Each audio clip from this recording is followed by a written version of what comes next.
93 இந்த மக்கள் பட்ட பாதிப்பை நாங்கள் நேராக பார்த்துருவாங்க. இருக்கான் வீரப்பன், நீங்கள் பிடிக்க வேண்டியது உங்கள் கடமை தான், நான் வேணான்னு சொல்ல. அந்த பாவப்பட்ட மக்கள் என்ன செஞ்சுவாங்க? அரிசி பருப்பு கொடுக்குறது தப்பா? அப்படியே அந்த ஆங்கிலம் எடுங்களேன். அரிசி பருப்பு கொடுத்தேன் தானே பிடிக்கிறான். அப்படி என்னையா தப்பு? ஒரு வீரப்பனுக்கு அரிசி பருப்பு கொடுத்தாங்கிறதுக்காக கஞ்சி சாப்பிடும்போது கொஞ்சம் மண் எடுத்து கொண்டு போகணும். மண்ணை போட்டு சாப்பிடுனா சோறே வேணான்னு தானே இருப்பாங்க. சாப்பிடலன்னா அடியா மீதி பதைக்கிறாரு. ஒரு ஷாப்னா ஒரு இடம் இல்லை. இப்போ அது பார்த்தீங்கன்னா பன்னாரில் இருக்குது, மாதேசமலையில் இருக்குது, இப்படி ஒவ்வொரு இடமும் 4-5 இடத்துல வச்சுருக்கான். ஆமாம், தட் இஸ் அ ப்ரொஹிபிட்டட் ஏரியான்னு சொல்கிறாங்க, உள்ளே போக முடியாது. அது 7 வகையாக தண்டனையை பிரித்தார். மிளகா அப்படி எடுத்து ஒருத்தர் மேலே ஒருத்தர் அந்த கொதிக்கிற தண்ணி ஊற்றி ஒன்று தேய்க்கிறது. உடம்பு என்ன ஆகும்? இப்போ இங்கே படம் இப்போ எடுத்து இங்கே வரும்போது, என் ஆஃபீஸ் வரும்போது வீரப்பன் தலைக்கு 40 லட்ச ரூபா அனௌன்ஸ் பண்ணிட்டாங்க. சார் 40 லட்ச ரூபா விலை வச்ச ஒருத்தன் நம்ம படம் எடுத்துகிட்டு வந்துடுவோம். வெளியே தெரிஞ்ச போலீஸ் இதுக்கு 10 வழக்கு போகிறத விட அன்னைக்கே நக்கீரனை க்ளோஸ் பண்ணியிருப்பான். ஃபில்மை கூட கழுவ முடியல. கழுவ இல்லை, எடுத்ததுக்காக கொள்ளுவான்ல. எக்ஸ்பிரஸ் ஆகுது, அப்படியே வருது, அப்படியே மாதிரி மீசை வச்சுருக்கான். மிரண்ட என்னடா இது நம்மளை மாதிரி மீசை வச்சுருக்கான். இந்த படம் எடுத்ததுக்காக நான் அவார்டு தரேன். அந்த இடத்துல ஒரு ஆக்சிடென்ட் ஆயிருது, கழுத்துல வெட்டு. வீரப்பனிடம் வாங்கிய பணத்தை பங்கு போடுவது இவருக்கும் தகராறு, அதனாலதான் கோபால் வெட்டிவிட்டாருன்னு போட்டான். காடு 16,000 ஸ்கொயர் கிலோமீட்டர் காடு. பெரிய செயினை போட்டு பூட்டி நான் பையில் வைக்கல. யார் வேணாலும் போகலாம். ஏன் போகலன்னு எனக்கு தெரியாது சார். அவன் மாத்திரமே அங்கே இல்லை சார். இப்போ ஆளாளுக்கு ஒன்று சொல்லுவான், இல்லை அவர் பக்கத்தில் தான் இருந்தார், இங்கே இருப்பான்மா, போய் பார்த்துருக்க வேண்டிய என்ன பரதேசிகளா? ஒருத்தனும் போல. தேவாரம் ஃப்ரண்ட் லைனில் சொல்கிறாரு, நக்கீரன் அட்டப்படத்தில் போட்ட பிறகு தான் எங்களுக்கு வீரப்பனே இப்படி இருப்பான்னு தெரியும்னு அவர் பேட்டி விட்டார். இதுக்கிடையில் போட்டி பத்திரிகையில் என்ன பண்ணிட்டான், இவங்க ஆஃபீஸில் நிறைய பேர் மீசியில் இருக்கான், இவங்க வாடகை துப்பாக்கி எடுத்து இந்த மாதிரி காக்கி ட்ரெஸ்ஸை போட்டு எடுத்துட்டாங்கன்னு ஒருத்தன் எழுதிட்டான். ஊடகம் கார்ப்பரேட் அரசியல்வாதிகளின் கைப்பாவையாக அடிமைகளாக இருந்தது போதும், இனி சாட்டை எடுத்து சுழற்றும் நேரம் வந்துவிட்டது. ஊடகம் பொதுமக்களாகிய உங்களுக்காக, உங்களாலேயே இயக்கப்பட வேண்டும். ஊடக சுதந்திரத்திற்காக உங்களின் பங்களிப்பை இன்றே அளித்திடுங்கள். ஐயா வணக்கம். கூசே முனுசாமி வீரப்பன் ஒரு பயங்கரமான தொகுப்பை தாண்டி அதில் பல்வேறு உண்மைகள் இன்னைக்கு மக்களுக்கு முன் வந்திருக்கு. நானே அதை 2 வாட்டி பார்த்துருக்கேன். அதில் எபிசோட் 4 அது ரொம்பவே ஆழமாக என்னை பாதிச்சிருக்கு. பிகாஸ் அதில் பேசக்கூடிய ஒவ்வொரு வார்த்தையும் நேரடியாக மக்கள், அந்த தருணத்தில் பாதிக்கப்பட்ட மக்கள், அவர்களுடைய ஸ்டேட்மெண்ட்ஸ்கள், அதை தாண்டி உங்களுடைய பங்கு அங்கே ரொம்ப முக்கியமாக இருந்தது. எப்படின்னா, பாதிக்கப்பட்ட மக்களை ஒரு கான்ஃபிடென்ஸில் எடுத்து நீங்கள் தைரியமாக பேசுங்க, நாங்கள் நிற்கிறோம், யூனோ, அந்த தைரியம் மட்டும் இல்லாமல் அங்கே இருக்கக்கூடிய போலீஸ் சிஸ்டமை எதிர்த்து ஒரு அமைப்பு அமர்ந்தது. பின்னாடி அவங்க பழங்குடி மக்கள் சங்கம், பிஎஸ்எல், கொஞ்சம் அந்த அவங்கெல்லாம் நம்ம கூட இருந்தாங்க. அவங்க தான் அந்த ஆட்களை திரட்டிட்டு வர்றது அவங்க பெரிய பங்காற்றினாங்க அந்த மக்களை.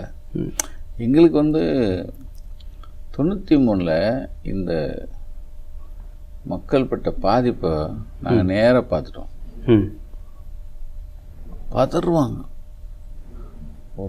ஒருத்தன் இருக்கான் வீரப்பன், நீங்கள் பிடிக்க வேண்டியது உங்கள் கடமை தான், நான் வேணான்னு சொல்ல. அது அந்த பாவப்பட்ட மக்கள் என்ன செஞ்சுவாங்க? அரிசி பருப்பு கொடுக்குறது தப்பா? அப்படியே அந்த ஆங்கிலம் எடுங்களேன். அரிசி பருப்பு கொடுத்தேன் தானே பிடிக்கிறான். அப்படி என்னையா தப்பு? ஒருத்தன் நீங்கள் எத்தனையோ பேர் நீங்கள் என்ன டெய்லி இனாமா கொடுக்குறாங்களே சாப்பாடு, வாங்கி சாப்பிட்றோம். இல்லை 10 பேரில் ஒருத்தன் திருடனாக தானே இருப்பான். ரைட். இந்த இது கொடுக்குறாங்களே 1000 பேருக்கு சாப்பாடு, 2000 பேருக்கு சாப்பாடுலாம் கொடுக்குறாங்க. நான் அந்த மக்களை வதை முகாம் தூக்கிட்டு போய் பண்ணது இருக்குல்ல, என் தம்பி முத இதை வெளியே கொண்டு நக்கீரன், அதில் ஜெயபிரகாசம் ஒரு தம்பி, அவங்க இதில் இருக்கார், ஒசூர். அதை நம்ம இப்போ இல்லை, அவர் வைக்கல இருக்கார். அண்ணே இந்த ஒர்க் ஷாப்னு ஒன்றுண்ணே, எனக்கு ஒர்க் ஷாப்பை பற்றி சொல்லிகிட்டே இருப்பாங்க. நான் சொன்னேன், நல்லூர்லேருந்து எனக்கு ஒரு கடிதம் வந்துச்சு. நல்லூர்னு ஒரு ஊரில். ஆமாம், ஒரு 40 பேர் கையெழுத்து போட்ட ஒரு கடிதத்தில் ரொம்ப ரொம்ப அதாவது உருக்கம் அவ்வளோ இருக்கும். காலையிலையா இப்படி கொண்டு இப்படி பண்ணுவாங்க, அப்படி கொண்டு அப்படி பண்ணுவாங்க. என்னடா அது? அப்போ என்னன்னு பாருங்க தம்பி. அந்த தம்பி பார்த்தா அவர் பதைக்கிறாரு. அதான் ஒர்க் ஷாப்னா ஐயோ ஐயோ. ஒரு இடம் இல்லை, இப்போ அது பார்த்தீங்கன்னா பன்னாரில் இருக்குது, மாதேஸ்வர மலையில் இருக்குது, இப்படி ஒவ்வொரு இடமும் 4-5 இடத்துல வச்சுருக்கான். இதில் ஒரு ஷாட் வச்சுருப்பாங்க. அதனால் எனக்கு ரொம்ப பிடிச்சிருந்துச்சு. நான் வந்து என் மக டீம் தான் எடுத்தது, கையில் கொடுத்துட்டேன். ஆனால் எந்த பங்கமெல்லாம் பார்த்தேன். அதாவது நான் ஏன் 27 வருஷமாக இதை வச்சுருந்தோம் அப்படின்னா, இது எனக்கு பெரிய பெரிய டைரக்டர்லாம் வந்து கேட்டாங்க, நம்ம பண்ணலாம், சேர்ந்து பண்ணுவோம். நான் சொன்னேன், இதை சொல்கிறதுக்கு முதல்ல தைரியம் வேணும். முதல்ல அவங்களுக்கு தைரியம் இல்லைன்னு சொல்ல வரல, ஆனால் கமர்ஷியல் ஆக்கிடக்கூடாது. கரெக்ட். அந்த பியூரிட்டி அப்படியே இருக்கணும்னு நீங்கள் எதிர்பார்த்தீங்க. அப்போ நான் சார்ண்ணே நிச்சயிச்சுட்டு விட்டுருவேன், சொல்கிறேண்ணே அப்படிமே. இப்போ பார்த்தீங்கன்னா நாய் கையில் கிடச்ச தேங்காய் மாதிரி ஊட்டிக்கிட்டே இருப்போம். என் மக பார்க்குது, முதல்ல வீரப்பன் படிச்சு. நான் சித்திரவதைன்னு ஒரு 2 புக்கு போட்டிருக்கேன். இந்த பெண்கள் வந்து தான் எப்படி சீரழிக்கப்பட்டோங்கிறத வாக்கு மூலமாகவே அவங்க படத்தோடையே போட்டுருவேன். அவங்க படத்தோடையே அதில் பண்ணியிருக்கோம். அப்போ அந்த தம்பி சொல்கிறாரு, ஜேபி ஆனால் ஒர்க் ஷாப்னு வகைப்படுத்தினார். அப்போ நாங்கள்லாம் போய் அந்த ஒர்க் ஷாப்பை லாங்கிலேருந்து பார்த்துருக்கோம். இந்த மக்கள் வந்து ஆமாம், தட் இஸ் a prohibited ஏரியான்னு சொல்கிறாங்க, உள்ளே போக முடியாது. அந்த அந்த அடையாளங்கள்லாம் தெரியுது, உள்ளே என்ன நடக்கும் இதெல்லாம் தெரியுது. அது 7 வகையாக தண்டனையை பிரித்தார் அவர். கொடுக்குற தண்ணி அரிசி பருப்பு கொடுத்தது ஒரு ஃபேமிலியை தூக்கிட்டு போகிறான்னு வச்சுங்களேன், இன்னொரு ஃபேமிலியும் வரும், 2 ஃபேமிலியும் நிர்வாணப்படுத்துவாங்க. வெளியே இருந்து ஒருத்தன் தண்ணி கொதிக்க வச்சு தூக்கிட்டு உள்ளே போகிறான், அந்த குடும்பத்து மேலே ஊற்றுறது கொதிக்கிற தண்ணி. எனக்கு ஒன்றும் புரியலைங்க. சித்திரவதைங்கிறது என்ன சார்? இது ஒரு வீரப்பனுக்கு அரிசி பருப்பு கொடுத்தாங்கிறதுக்காக இது முதல் ஊற்று. மிளகா அப்படி எடுத்து ஒருத்தர் மேலே ஒருத்தர் அந்த கொதிக்கிற தண்ணி ஊற்றி உடனே தேய்க்கிறது, உடம்பு என்ன ஆகும்? அதை விட ஒரு ஃபேமிலி பிள்ளை இருக்கும், அப்பா முன்னாடி மகள் நிர்வாணம். எஸ், இந்த இந்த இது இன்றைக்கி அவனுங்கெல்லாம் மறந்துருக்கலாம் சார். ஆனால் எங்களால் அதை மன்னிக்கவே முடியல. எங்களால் அதே நபர்களுக்கு 108 கோடி ரூபாய் மதிப்பு தான் எங்களால் பரிசு வேறு. நான் என்ன சொல்கிறேன், நீங்கள் கொலைகாரன் அவன் பிடிங்க, பிடிக்க வேண்டியது போலீஸோட வேலை தானே சார். அதுக்கு என்ன சார் அவார்டு? நான் ஒரு போலீஸ்காரர், அவர் டிஎம்கே பிள்ளை எல்லாம் அனுபவிச்சவர். இது ஜெயலலிதா வந்து அதுலலாம் தயவுதாட் சினிமா இல்லாமல் எல்லாருக்கும் அள்ளி கொடுத்துட்டாங்க. அவன் சேர்ந்துக்கிட்டும் இருக்கான்ல, ஹெசிபிள் நானும் இருந்தேன். ஒரு வீடு என் மகளுக்காக வீடு பார்க்க போனோம். பார்த்துட்டு என் மக வந்து, அப்பா ஒரு வீடு இருக்குப்பா, நான் ஃபைனலாக பார்க்குறேன் என்னை கூப்பிட்டாங்க. இப்போ அண்ணா நகர் சரி போனேன் தம்பி. நல்லா இருந்தது, படி இப்படி ஏறிச்சு, கால் வலியாமல் படி இருக்குது. அப்படியே பார்த்துட்டு அந்த ஓனர் பையன் ஒரு டவுசர் போட்டு நின்றுட்டு இருந்தான், பனியன் போட்டு. நான் நார்த் இந்தியன் போகலான்ட்டு. அப்போ நான் எப்போயுமே கேட்பேன், இதுக்கு முன்னாடி இந்த வீட்டில் இருந்தவன் எப்படி போனான் அப்படின்னு கேட்பேன். வாடகைக்கு போகிறோம்னா தூக்கு போட்டிருப்பாங்க, இல்லை விளங்காமல் போயிருப்பான், இருக்கிறது லாஸ் ஆகிட்டு போயிருப்பான். அதனால் இந்த வரலாறு கேட்குறது. கரெக்ட். அப்போ கேட்கும்போது என் மாப்பிள்ளைகிட்ட தான் சொன்னேன், இதுக்கு முன்னாடி இருந்த வீட்டுக்கா என்ன நான் இதுக்கு முன்னாடி இருந்தவன். ஏன்னா அவன் ஹிந்திக்கார மாதிரி நிற்கிறான். அங்கிள், அவன் மாப்பிள்ளை அவன் ஆரம்பித்தான், அங்கிள் எனக்கு தெரியலையாண்ணா. தம்பி நீங்கள் அங்கிள் நான் தான் காளிமுத்து சன்னு. காளிமு அப்படின்னா எஸ்டேப்பு. ஓ யோ நீ தானே அப்படின்னு சொல்லிட்டு, இது யார் ஜெயலலிதா கொடுத்த வீடான்னு உடனே கேட்டேன். இந்த எஸ்சி இந்த பரிசு கொடுத்தாங்களே, ஆமாம் ஆமாம், அந்த கிரவுண்டு 2 கிரவுண்டு. ஓ புரியுதா? இன்னைக்கு பல கோடி ரூபா மதிப்பு. கரெக்ட். அதான்னு கேட்டேன். ஆமாங்க. அப்புறம் என் மாப்பிள்ளை சொன்னேன், இது காளிமுத்து நமக்கு தரமாட்டாத தம்பி போயிடுவோன்னு. நான் அவருக்கு நமக்கு 7ஆம் பொருத்தம், அது தரமாட்டேன். நான் தெரிஞ்சால் என் மக தான் என் மருமகன் தெரிஞ்சால் தரமாட்டாங்க, விட்டுங்களாங்க இருப்போம். எதுக்கு சொல்ல வரேன்னா, அவர் எஸ்டேப்பில் கொஞ்ச நாள் இருந்தார். அந்த மதிப்பு இப்போ வந்து எப்படியும் 10, 15, 20 கோடி ரூபா. ஸோ அன்னைக்கு 108 கோடி ரூபாய், இன்னைக்கு எப்படி ஒரு 1000 கோடி ரூபாய், 1000 கோடி ரூபா இருக்கும் சார். நீங்கள் அவங்க என்ன நினைப்பாங்க, அவன் கொடுக்குறான் உனக்கு என்னடாம்மா. ஒரு அம்மா கேட்குது பார்த்தீங்களா, இதில் ஒரு அம்மா பச்சை சேலை கொடுத்து நல்ல மால்னு ஒரு அம்மா கேட்கும். அவங்கெல்லாம் காசு பணம்னு இருக்காங்க. நாங்கள் வந்து 8 வருஷம் உள்ளே இருக்கோம். 5 கோடி ரூபாய் தமிழ்நாடு அரசாங்கமும் 5 கோடி ரூபாய் கர்நாடக அரசாங்கமும் ஒரு ஃபைன் போடப்பட்டு அதை கட்ட சொன்னது கோர்ட்.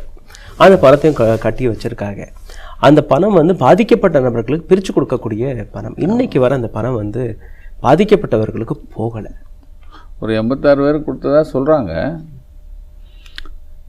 பட் அந்த பணம் 10 கோடி ரூபா முழுமையாக செலவாச்சானாலே தெரியும். அரசியல் சார், உங்களுக்கு தான் தெரியுமே. அதாவது இந்த குரங்கு அப்பத்தை பங்கு போடும்ல, அதில் இப்போ அந்த இது சொன்னல சித்திரவதையை ஆண் பெண் வயது வித்தியாசம் இல்லாமல் நிர்வாணப்படுத்தி 2 பேரும் கண்ணு முன்னாடியே 2 பேர் இதெல்லாம் பண்ணுறது. அதுக்கடுத்து கரண்ட் ஷாக், இந்த மெகர்னு சொல்லிட்டு அதை நம்ம மோகன்குமார் சொல்லியிருப்பார். அவர் வந்து ஒரு சிபிஎம் தோழர், சிபிஐ தோழர். அவர் தான் இந்த பழங்குடியின மக்கள் சங்கத்தில் ஆக்டிவாக இருக்கிறார். அந்த பாக்ஸ், அது ஒரு டைனமோ, அதில் தான் கரண்ட்டை கொடுக்குறது. இந்த உசுர்நிலையில் கரண்ட் கொடுப்பான்னு சொல்லுவாங்க. அந்த உசுர்நிலையில் கரண்ட்டை வச்சா துடிப்பாங்களாம் சார். அவங்களுக்கு அதில் என்ன இன்பம்னு எனக்கு தெரியல.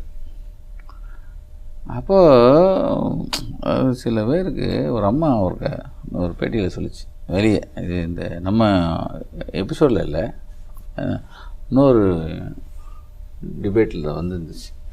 இது பாதிக்கப்பட்டம்மா அது சொல்லுது, என் புருஷன் இந்த கரண்ட் ஷாக்கு அவருடைய உசுர்நிலையில் கொடுத்ததுனால ரத்தமாக வந்து அவர் வந்து இப்போ தான் 7 வருஷம் முன்னாடி இறந்துட்டாருங்க. எப்போ வச்சது? 93ல் வச்சது. இப்போ வரைக்கும் அவர் வந்து அதே 8 வருஷம் முன்னாடி அது பாதிச்சு, அந்த உசுர்நிலையில் வச்சதுனால அது பாதிச்சு அவர் வந்து இறந்துட்டார். அதை விட முக்கியம் அந்த அம்மா சொல்லுது, அவர் வந்து அவங்க என் வீட்டுக்காரத்தானே தேடுறாங்க. என் வீட்டுக்காரர் அவர் லாரி ஓட்டுறது போல் எதுக்கோ வந்து கூப்பிட்டாங்க அவரை. அவர் லாரிக்கு போயிட்டார், நான் பஸ்ஸில் போனோன்னே எனக்கு கூப்பிட்டு போனாங்க. கூப்பிட்டு போயிட்டு எல்லா சித்திரவதையும் பண்ணுறான். அது சொன்ன ஒரு விஷயம், சோறு ஆக்க சொல்லும், சோறு போடுவாங்க, கஞ்சி சாப்பிடும்போது கொஞ்சம் மண்ணை எடுத்து கொண்டு போடும். மண்ணை போட்டு சாப்பிடுனா சோறே வேணான்னு தானே இருப்பாங்க. சாப்பிடலன்னா அடியான் மிதியம். இது என்னங்க, இது என்ன எனக்கு ஒன்றும் புரியல. ஏதாவது கொஞ்சம் அப்படி திமிர்ட்டானா ஏரோப்ளேன் அடி, தலையில தொங்க விட்டு அப்படி ஆட்டி விட்டு அடிப்பாங்கல்ல, அடிக்கிறது. அவன் அண்ணன் திமிர்னான்னு வச்சுங்களேன், உருளை ஓட்டுறது.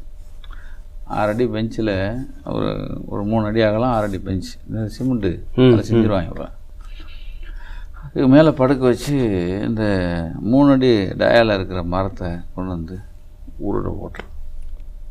உடம்பு இதெல்லாம் போயிடும்ல. அவன் உள்ள ஓட்ட போகிறாங்கன்னு சொன்ன உடனே அவன் சொல்லுவானா, நான் நீ பொழைச்சிருந்தா என்னை இப்படி கொண்டுட்டாங்கன்னு நீங்கள் சொல்லிடு. காலையில் தேவாரம் போவார், இல்லை யாரோ அதிகாரி போவாங்க. அடுத்த நாள் காலையில் வீரப்பன் கேங்கோட பெரிய மோதல், 3 பேர் சுட்டு கொல்லப்பட்டனர்னு செய்தி வரும். செத்தவன் இந்த ஊரில் ஓட்டுறதுல ஒருத்தன் கையில் அந்த மிஷின், தையல் மிஷின் இருக்குல்ல, தோலில் வச்சுட்டு வருவாங்க கிராமங்களில். ஆமாம் ஆமாம். அவன் வந்து பச்சை ட்ரெஸ் எடுத்துகிட்டு வருவான். படுத்தவனுக்கு அப்படி அளவெடுத்துச்சு. அதான் அதுக்கு பேர் அளவெடுத்தலாம். ஸோ வீரப்பன் டீம்ல கேங்ல இருக்கிற மாதிரி அவரோட யூனிஃபார்மை தச்சு இந்த மாதிரி அடையாளம் இந்த மாதிரி அவங்கள கொண்டு வந்து பண்ணி, அப்போது நீங்கள் இது எல்லாமே கண்ணத்து போயிருந்தது. இதெல்லாம் பார்த்து இதெல்லாம் நாங்கள் பதிவு பண்ணி எல்லாம் நக்கீரனில் பண்ணிக்கிட்டே இருக்கோம். ரைட். இது சொல்கிறதுக்கு ஒரு காலம் வரும்ல. 27 வருஷம் கழிச்சு இப்போ தான் அது கணிஞ்சு வந்தது, படமாக மாதிரி மக்கள் பார்க்க முடியுது. சார், நான் சின்ன குழந்தையா இருக்கும்போது, நான் ஸ்கூல் படிச்சுட்டு இருக்கும்போது நிச்சயமாக, ஏன்னா நான் வடநாட்டில் இருந்ததுனால நக்கீரன்கிறது வந்து ஒரு பெரிய பேராக மாறுது. குமுதம், நக்கீரன், இது மாதிரி பத்திரிகைகள் வந்து அடுத்த நாள் தான் வரும். என்னுடைய அப்பா கூட என்னை போய் வாங்கிட்டு வர சொல்லுவார். பிகாஸ் ஆஃப் வீரப்பனுடைய அப்பா வந்து கவர்மெண்ட் சர்வீஸில் இருந்தார். ஸோ அப்போ தான் நான் வந்து உங்களுடைய புஸ்தகங்களை பார்க்குறேன், படிக்கிறேன். அண்ட் எல்லாருக்குமே வரக்கூடிய ஒரு கேள்வி, எப்படி இவ்வளோ பெரிய ஃபோர்ஸ் இருக்கும்போது நக்கீரன் மட்டும் உள்ளே போய் இவ்வளோ பெரிய ஸ்டோரிகளை கவர் பண்ணுறாங்க? அது எப்படி சார் நடந்துச்சு? எப்படி அது கம்ப்ளீட் அது அப்படி பண்ணதுனால தானே 27 வருஷம் கழிச்சு டெல்லிக்கார் ஒருத்தர் ஏன் முன்னாடி உட்காந்துருக்காரு. புரியுதா சார்? இது அந்த 16,000 ஸ்கொயர் கிலோமீட்டர் காடு தானே அந்த இது. அவன் வந்து ஒரு முண்டத்தை கழுதையில் வச்சு அனுப்புகிறான். அப்படி வீரப்பன் தலையை வெட்டி. ஓகே. அப்போ பெரிய பயங்கரமாக இருக்கலாம். அப்போ வந்து அது ஒரு ஃபோட்டோ ஒன்று போட்டோம், சஃபாரியோட கையை கட்டின ஒரு படம். ஆமாம், ஒரு பிளாக் அண்ட் ஒயிட் பிக்சர். இவன் தான் அந்த படுபாதத்தை செஞ்சது அப்படின்னு சொல்லி கொண்டான். எனக்கு நான் வந்து பேசிக்கலாக நான் ஒரு லேஅவுட் ஆர்டிஸ்ட். அட்டைப்படம் முதல்ல பண்ணிட்டேன். அந்த அவர் தலையை வந்து அந்த சீனிவாசன் தலையை ஒரு காட்டில் காவலுக்கு இரு அப்படின்னு சொல்லி காட்டில் வச்சுருப்பா. அப்படி பார்த்தீங்கன்னா ஒரு மலை, அந்த தலை மறுபடியும் அதை கைப்பற்றுவாங்க போலீஸ். அப்பையும் இந்த கொடூரத்தை செஞ்சவன் வீரப்பன். அதே படம் வரும். இப்போ இவ்வளோ கொடூரமாக கொல்லப்பட்டதுனால அதை பழிவாங்கிறதுக்காக ஒரு ட்ரூப் உள்ளே போகுது. 3 பெட்டாலியனோட ஹரிகிருஷ்ணான்னு ஒரு எஸ்பி போகிறாரு, உள்ளே போகிறாங்க. 2 பேருக்கு சண்டை நடக்குது. சண்டை நடக்குதா என்னன்னு தெரியல, நம்ம இதில் சண்டை நடந்ததா சொல்லுவாங்க. ஒளிஞ்சிருந்து 40 பேரை கொள்ளுவாங்க. ஆனால் போலீஸ் ரிப்போர்ட் வந்து 6 பேரை கொண்டதா சொல்லுவாங்க. அப்பையும் இதே படம் கொல்லப்பட்டது 40 பேர்.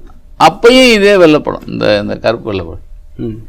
நான் அப்போ சொன்னேன், யோ என்னையா இப்படி ஒருத்தன் இருக்கானா இல்லையா, என்னையா எதுக்கு எடுத்தாலும் இந்த படத்தையே கொடுத்துட்ருக்கீங்க, உண்மையிலே அவன் இருந்தானா படம் வேணையா, ஒரே படத்தை மாதிரி போட முடியாது. நான் கலர் சட்டையெல்லாம் மாற்றி போட்டேன், சிவப்பு கலரில் என்ன இருக்கு அட்டை.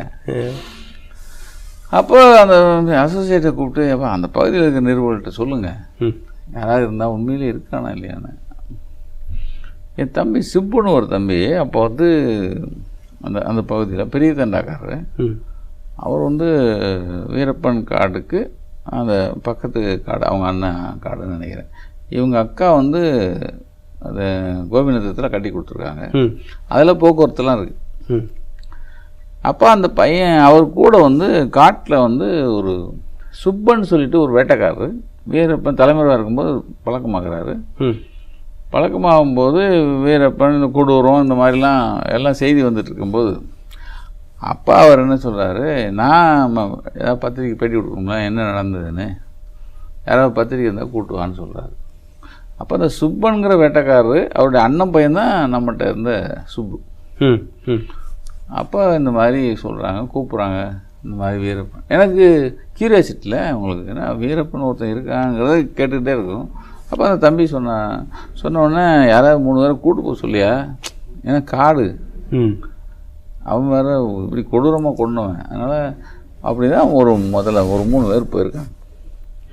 படம் எடுத்து வந்தாச்சு, வந்து இங்கே இறங்கி ஒரு 4-5, அது எப்பயுமே எடுத்துகிட்டு ஒரு 4-5 நாள் ஆகும்ல. ஆமாம், அது ப்ராசஸ். அதுக்குள்ளே அந்த 22 பேர் ஒரு வீரப்பன் வந்து 22 பேரை பாம்பு வச்சு கொள்கிறாரு. ஆமாம், வாழார் பகுதியில். இப்போ இங்கே படம் இப்போ எடுத்து இங்கே வரும்போது, என் ஆஃபீஸ் வரும்போது வீரப்பன் தலைக்கு 40 லட்ச ரூபா அனௌன்ஸ் பண்ணிட்டாங்க. இப்போ இந்த ரோலை கழுவுறதே எனக்கு பெரிய வேலை சார். 40 லட்ச ரூபா விலை வச்ச ஒருத்தன் நம்ம படம் எடுத்துகிட்டு வந்திருக்கோம். வெளியே தெரிஞ்ச போலீஸ் இதுக்கு 10 வழக்கு போகிறத விட அன்னைக்கே நக்கீரனை க்ளோஸ் பண்ணியிருப்பாங்க. ரைட், முடிச்சிருப்பாங்க. ஏன்னா உங்களுக்கு அதுவும் அப்போ ஜெயலலிதா ஆட்சி, தேவாரம் மாதிரி இருக்கிற போய் பொறுப்பில் இருக்கிறாங்க. ஏன்னா அந்த ஃபில்மை கூட கழுவ முடியல. கழுவ இல்லை, எடுத்ததுக்காக கொள்வாங்கல்ல. ரைட். அப்போ நான் இது கழுவி வெளியே எடுக்கிறதே எனக்கு ஒரு பெரிய வேலையாக போச்சு. தெரிஞ்ச நம்ம போட்டோ ஸ்டுடியோக்காரரு அவன்கிட்ட போனேன். அது ஏன் நம்ம நேரம் பாருங்கள், அங்கே அவன் போலீஸுக்கு பிரிண்ட் போட்டு கொடுக்குறவன் யார் நம்மளு. இப்போ இது தெரிஞ்சதுன்னா இன்னும் வேறு பிரச்சனை இல்லை. அதனால் காத்தே கிடந்தேன் சார். போலீஸ்லாம் போய் அவன்லாம் போய் நைட்டு 10 மணிக்கு மேலே அவன் எல்லாம் கழுவி எல்லாம் முடித்து போகும்போது நான் போய் எப்படியா கழுவுனேன்னு அவன் திட்டுறான். இல்லை நான் எப்படியா கழுவு, கெமிக்கல் கூட காசு கொடுத்துட்றேன் சார் அப்படின்னு வருத்தப்பட்டே போகிறோம். எக்ஸ்போஸ் ஆகுது, அப்படியே வருது, அப்படியே மாதிரி மீசை வச்சுருக்கான். நான் மிரண்ட விட்டேன், என்னடா இது நம்மள மாதிரி மீசை வச்சுருக்கான். இதை வச்சு உங்களை கனெக்ஷன் ஐயா 2 பேரும் ஒரே டீமில் இருக்கிறவங்க நல்லா பேசியிருக்காங்க. பதறிட்டேன். ஆனால் மனசுக்குள்ளே ஒருத்தன் இவ்வளோ பெரிய பயங்கரமான ஆளாக இருந்த ஒரு ஆளை படம் எடுத்து வந்துச்சு. அப்போ படத்தை போட்டோம். நல்ல வேலை படத்தை ஏண்டா போட்ட, அன்றைக்கே போலீஸ் கையில் இருந்தால் கூட நாங்கள் எங்களோட அப்பயே முடிச்சிருப்போம். நீங்கள் கேட்டீங்கல்ல, ஏன் நீங்கள் மாத்திரம் போனீங்கன்னு, நாங்கள் வேறு முடித்து ஊட்டி முட்டி போயிருப்போம். தேவாரம் ஃப்ரண்ட் லைனில் சொல்கிறாரு, நக்கீரன் அட்டப்படத்தில் போட்ட பிறகு தான் எங்களுக்கு வீரப்பனே இப்படி இருப்பான்னு தெரியும்னா அவர் பேட்டி கொடுத்தார். ரைட்டா? அது இன்னும் வேறு நமக்கு ஒரு பலம். ஆமாம், பெரிய விஷயம் இல்லை. ஒரு நக்கீரன் ஒரு தமிழ் பத்திரிக்கை. இது கிடையாது. போட்டி பத்திரிகையில் என்ன பண்ணிட்டான், ஒரு பத்திரிக்கையில் இவங்க ஆஃபீஸில் நிறைய பேர் மீசியில் இருக்கான், இவங்க வந்து வாடகை துப்பாக்கி எடுத்து இந்த மாதிரி காக்கி ட்ரெஸ்ஸை போட்டு எடுத்துட்டாங்கன்னு ஒருத்தன் எழுதிட்டான். ரைட். இன்னொருத்தன் நமக்கு போட்டியாக இருக்கிறவன் என்ன பண்ணிட்டான், இந்த படம் எடுத்ததுக்காக நான் அவார்டு தரேன். ரைட்டா? அவார்டு வாங்க வந்தாங்கல்ல, வந்த இடத்துல ஒரு ஆக்சிடெண்ட் ஆயிடுது, கழுத்தில் வெட்டு. புரியுதா? உடனே தூக்கிட்டு வந்து ஹாஸ்பிட்டல் வச்சு காப்பாற்றிட்டேன்னு வச்சுங்க. இவன் என்ன பண்ணிட்டாங்க, வீரப்பனிடம் வாங்கிய பணத்தை பங்கு போடுவது இவருக்கும் தகராறு, அதனால தான் கோபால் வெட்டிவிட்டாருன்னு போட்டான். எப்படி? ரைட். நாங்கள் அதுக்கு உடனே வழக்கு போட்டோம். இப்போ 2 பேருக்கு சண்டைன்னு போட்டான். எங்கள் தம்பிகளுக்கும் எனக்கும் சண்டை. இப்போ இது ப்ரூவ் பண்ணணும்னா என்ன பண்ணணும், மறுபடியும் நான் வீரப்பனை பார்க்கணும். அதானே கரெக்ட். நாங்கள் ஒன்றா தாண்டா இருக்கோம் அப்படிங்கிறது காமிக்கணும்னா வீரப்பனை பார்க்கணும். இந்த ஏன் இது இந்த இப்போ வீரப்பன் தொடர்ந்ததுங்கிறதுக்கு இது. அப்போ நான் ஒரு இடத்துல ஒரு ஷோ சார் வந்து கொஞ்ச நாள் கழிச்சு, கோபால் மந்திரம் என்ன பஸ்ஸில் போயிட்டு வர மாதிரி போயிட்டு வர்றாரு, ஏன் போலீஸ் போக முடியல அப்படின்னு ஒரு இடத்துல சொல்லிடுறாரு. அவர் வந்து அது அந்த அந்த செய்தியாளர் உங்கள் மாதிரி கேட்குறவர் பூடமாக கேட்டார். ஒரு பெரிய பத்திரிக்கையாளர், ஒரு பெரிய ஆள். அவர் வந்து என்ன சொல்கிறாருன்னா, பஸ்ஸில் போய் பாட்டு வர மாதிரி வராரு, ஏன் போலீஸ் போகலன்னு அவர் கேட்டார். நான் சோ தானே சொன்னாருண்ணே. ஆமாம், ஒன்று பண்ணுங்க. அப்போ வந்து தூது போகிற நேரம், நான் சிஎம்கிட்ட சொல்லிடுறேன், அவரை போக சொல்லுங்க. கரெக்ட். ஏன்னா பஸ்ஸில் தானே போகிறோம், அவர் போயிட்டு அப்படின்னு. நைட்டு ரஜினி சார் போனேன், ஒரு 10 மணி இருக்கும்.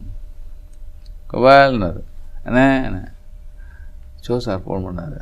என்னென்ன கோபால் என்னை கொள்றதுக்கு பிளான் பண்ணிட்டான். நான் சொன்னேன், அப்போ பேசாமல் இருக்கு சொன்னேன். ஏன்னா சார் அந்த காடு 16,000 ஸ்கொயர் கிலோமீட்டர் காடு, பெரிய செயினை போட்டு பூட்டி நான் பையில் வைக்கல, யார் வேணாலும் போகலாம். ஏன் போகலன்னு எனக்கு தெரியாது, ஏன்னா ரிஸ்க் இருக்கிறனால போகல. சார் அவன் மாத்திரமே அங்கே இல்லை சார், தேடி போனால் போகிற வழியில் இருக்கிற விலங்குகள் இருக்குல்ல, என்ன விளையாட்டா? இப்போ ஆளாளுக்கு ஒன்று சொல்லுவான், இல்லை அவர் பக்கத்தில் தான் இருந்தார், இங்கே இருப்பான்மா, போய் பார்த்துருக்க வேண்டிய என்ன பரதேசிகளா, ஒருத்தனும் போகல.